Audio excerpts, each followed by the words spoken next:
Well, good evening, everyone. Thank you for having me. I hope everyone can hear me.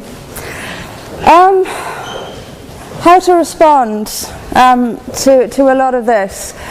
First of all, on the bar, you said you admitted yourself that the bar had been set quite high. I would suggest, though, that the burden of proof is on the proposer rather than on us. It quite clearly says Islam is a religion of peace. I suggest you prove it. We've also been told here tonight when we opened that this debate must take place in the real world. Well, absolutely, yes, it must. It must take place in the real world.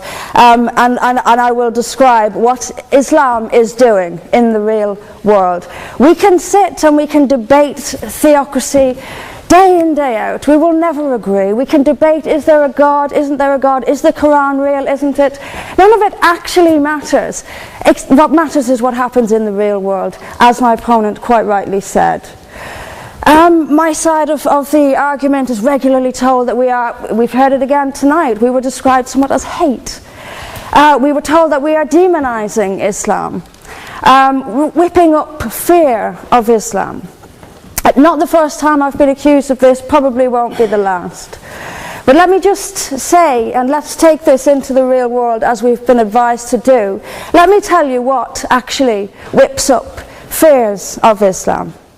We take it from the top. 9/11, the London Underground bombings, Madrid, Mumbai, Mali, Bali, northern Nigeria, Sudan, Afghanistan, Saudi Arabia, Iran, Yemen, Pakistan, death for apostasy, death for blasphemy, death for adultery, death for homosexuality, gender segregation, gender discrimination, unequal testimony between men and women in legal proceedings, child marriage, amputations, beheadings, imprisonment for being raped, anti-Semitism, burqas, execution, as I've said, for this, that and the other, the slaughter of Theo van Gogh on the streets of Amsterdam, death threats on the streets of London, butcher those who insult Islam, Muslim patrols in East London telling people they are entering Sharia control zones, polygamous marriages, marriage not requiring the consent of the bride.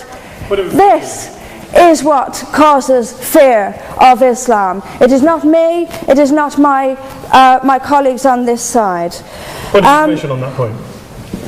If Islam and Muslims are responsible for the Muslim patrols, I'm not finished. I'm not. No, I'm not. I mean, let me speak on. But the point is that it is not I or my fellow debaters on this side who are causing fear of Islam. It is the actions of Muslims that are causing fear of Islam. That is the real world. That is where we actually live. Then we'll be told that this is just the extreme fringe of Islam. Well, let me have a look at Saudi Arabia. Saudi Arabia is the birthplace of Islam, the custodian of its holy sites.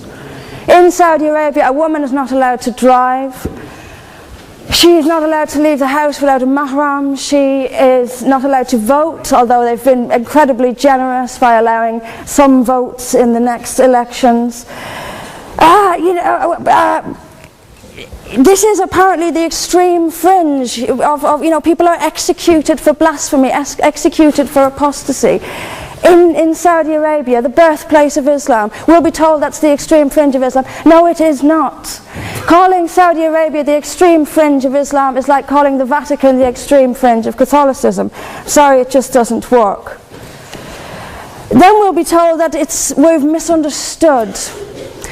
Violent Muslims have misunderstood. Saudi Arabia has misunderstood. Iran, which stones people to death for adultery, has misunderstood. Yemen, which marries children at the age of 9, has misunderstood. Has there ever been a more spectacularly misunderstood religion than Islam? It seems that these nations who apply it as their laws, nations which have the Quran as their constitution, innumerable nations, where there is no free speech, where there is no freedom of religion, they've all got it wrong. They've all got it wrong. It's quite a spectacularly misunderstood religion.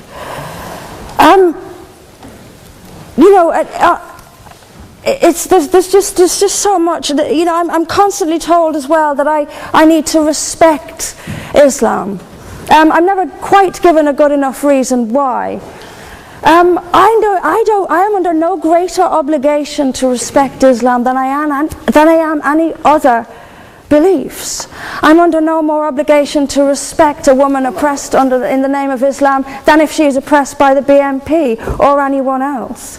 I am under no obligation to make compromises with an ideology I simply don't see as peaceful. Why don't I see it as peaceful? Because of the evidence. If I look around the world and I see the countries where Islam calls the shots, all I see is brutality and violence imposed by the state. We were told that peace is not just the absence of violence but the presence of justice. Absolutely. I do not see how in a nation where, as the only woman here, I have some particular issues with the way women are treated in Islamic states. Now you can argue that they've got it wrong.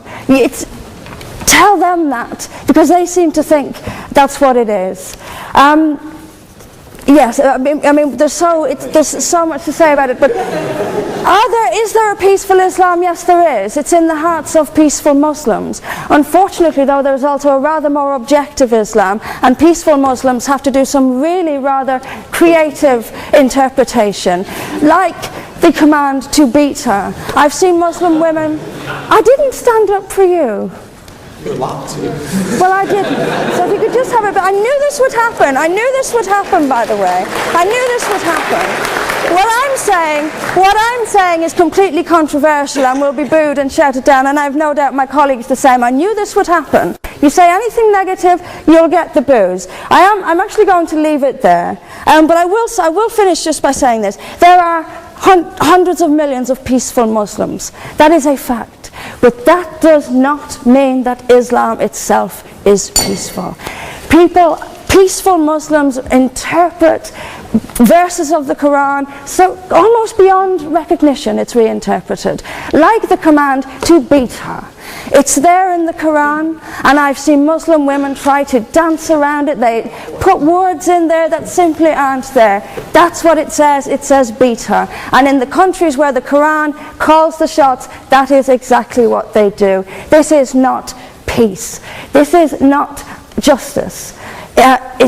Islam is not a religion of peace, as the evidence shows us. Thank you.